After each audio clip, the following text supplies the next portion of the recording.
My god, my soul was not ready for that at all. It is the kind of love that claws at your chest. Like, oh my god, oh my god. I'm feeling Shadow Daddy, but he really has a soft heart. But I know that's not the end. It twists your chest and makes you want to scream every second. I love this. Hey guys, Francis here. Welcome or welcome back to my channel. So for this vlog, I actually have 5 books that I want to read. One is a series, so book 1 to book 4, and the last one is a book from my physical TBR, which is this. I'm just going to start with this book. This is not the book I'm going to start to read though. I'll be reading the series first, and this is going to be the last book that I'm going to read. But yeah, this is the physical copy, which is How to Get Rid of Ant by Jesu Tomisin Ipin Moye. This is a collection of short stories, and I've been seeing a lot of good reviews on this book, which I can't wait to actually read it. But yeah, for the series, I'm going to be reading A Crown of Nyaxia. To be honest, I do not know if I'm getting that right. But yeah, um, by Carissa Broadbent. The first book is The Serpent and the Wings of Night. I actually already started this. I am about 40% in. I'm about 40% into this, and so far I'm actually enjoying it. So it follows Oriya, who is a human in the midst of vampires. So the book is like a dystopian book where it is divided into the vampires and the humans. The vampires are the main characters, and then the humans are just like the livestocks, to be honest. But yeah, Oriya was saved and adopted as a kid by the king of the knights, or the king of knights, Vincent. So Vincent actually saved her and he adopted her. So she is a human in the midst of vampires, like I said.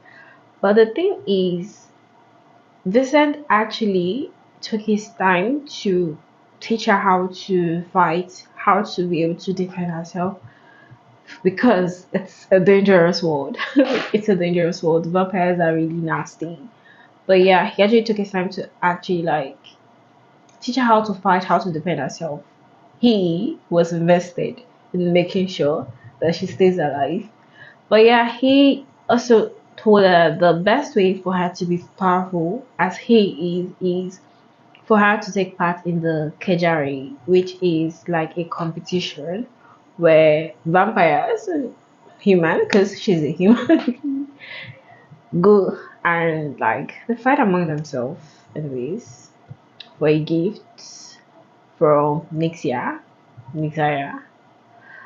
God, I can't get the word right, but yeah, they get to actually compete among themselves and kill each other, and then the last person standing. Yeah, I think it's the last person. I don't know if there can be more than one winner. So yeah, the last person standing is the winner, and the person gets to have a gift from the goddess. Which is weird because she is a human being. So imagine how she's going to survive in the midst of vampires. But yeah, like I said, I'm about 40% in the competition I started, and so far she has been thriving. And she actually, I'm sure there's definitely going to be like a love interest. I don't talk about the other main character yet, but yeah. Anyways, I'm just going to go back into my reading, and you guys will get an update as I read along.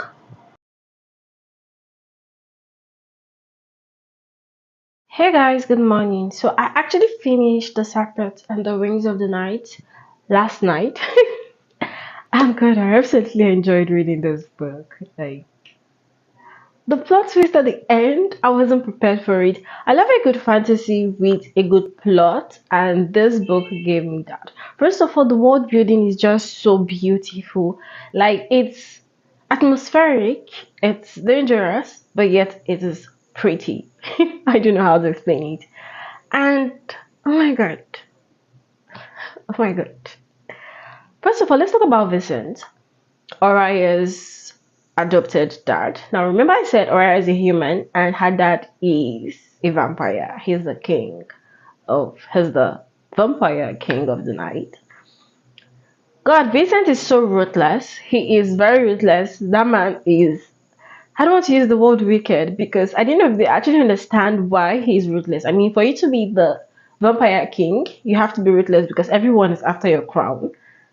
You have to be at the top of your game. You have to kill anyone and everyone. But what I didn't like was the fact that he actually destroyed a whole city, killing over 500,000 people. That's 500,000 people just because he's trying to get rid of the rebels. But then he killed both innocent people, not just vampires, he killed humans. And then we find out that one thing I actually found weird about Oriya is as much as she grew up in the midst of vampire, like why was she thinking that the human slum or where the human district, why was she thinking that they're protected? Like was she not thinking that these people are actually livestock? I mean without human beings the vampires cannot feed.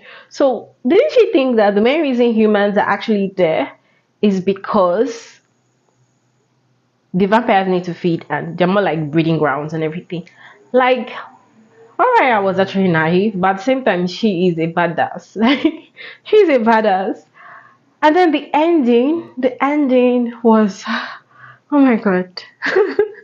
And Rain, I'm not sure I'm pronouncing his name right, but Rain is a good guy. He's a good guy. I mean, he's a vampire, but he's a good guy. But at the same time, the lies, the betrayal, the politics in this book is just too much. And can we even talk about the goddess? What's that her name? Nyaxia, I mean Nixia. The goddess is so evil. Like to me, she's evil. She is the main problem in this book. Because tell me why you thrive on seeing your children killing each other. Like she is a very manipulative goddess. I do not like her at all. And I doubt this is going to be the last time I'm going to see her. But yeah, I absolutely enjoyed the poem. I can't wait to read book two. I hope it gets better from here because if book one is good, I wonder how book two is going to be. Anyways, I need to go freshen up and eat breakfast and then I'm going to start book two.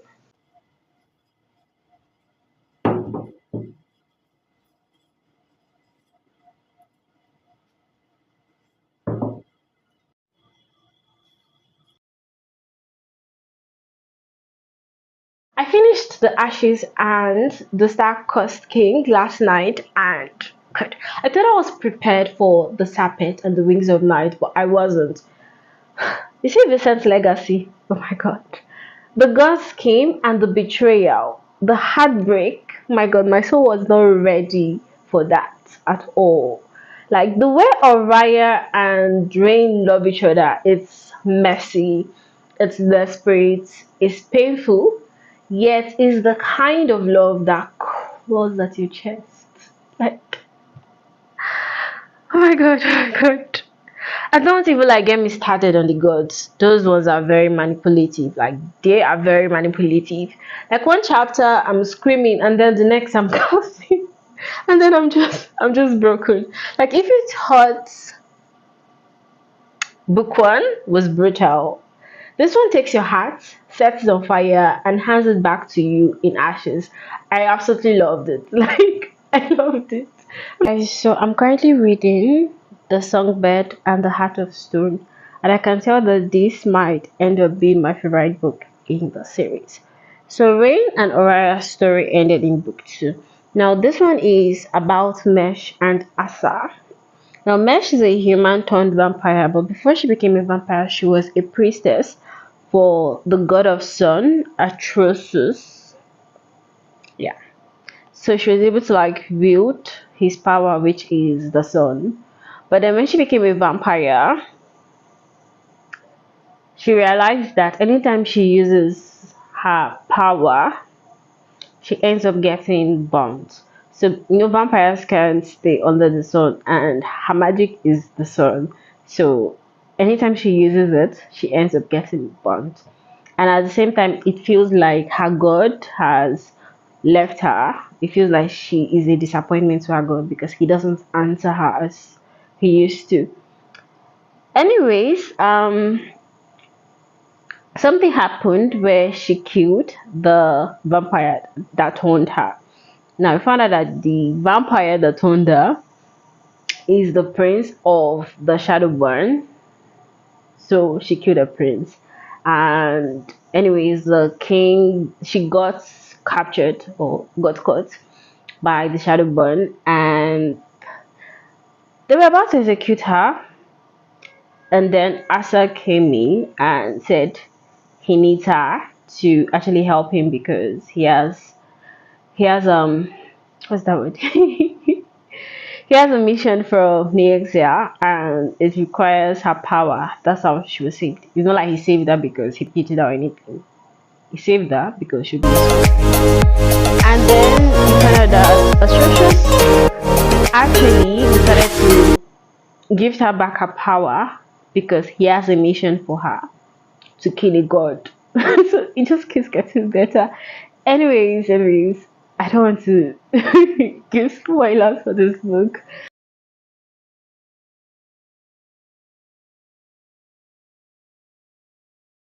Yes, I just finished reading The Songbird and The Heart of Stone, and I absolutely enjoyed it. I said this was going to be my favorite in the series, and so far, yes, it is.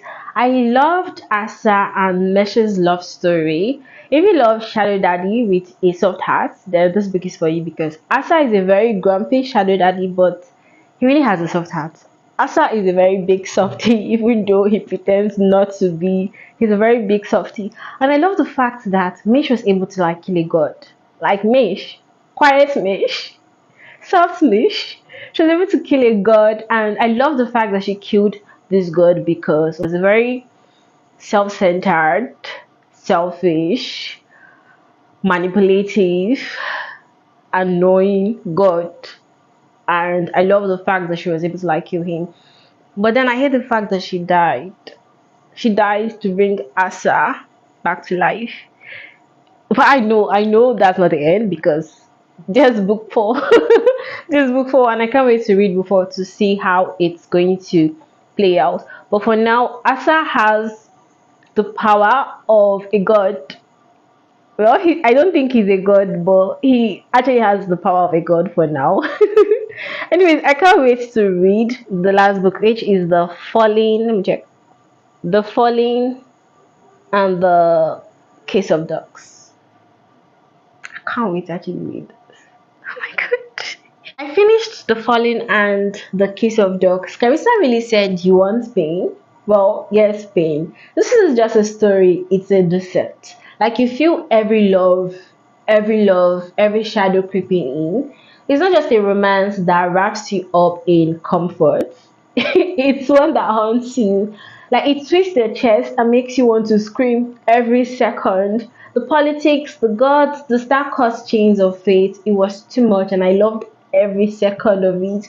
When I tell you my heart shattered, reformed, and then shattered again, I mean it. Like this isn't just a love romance or a fantasy story. It's about survival. Like this was drenched in blood and starlight, and honestly, I loved it. And I hate the fact that I have to wait to next year to be able to read Septimus' story because I am invested in this whole series. So far we just have four books.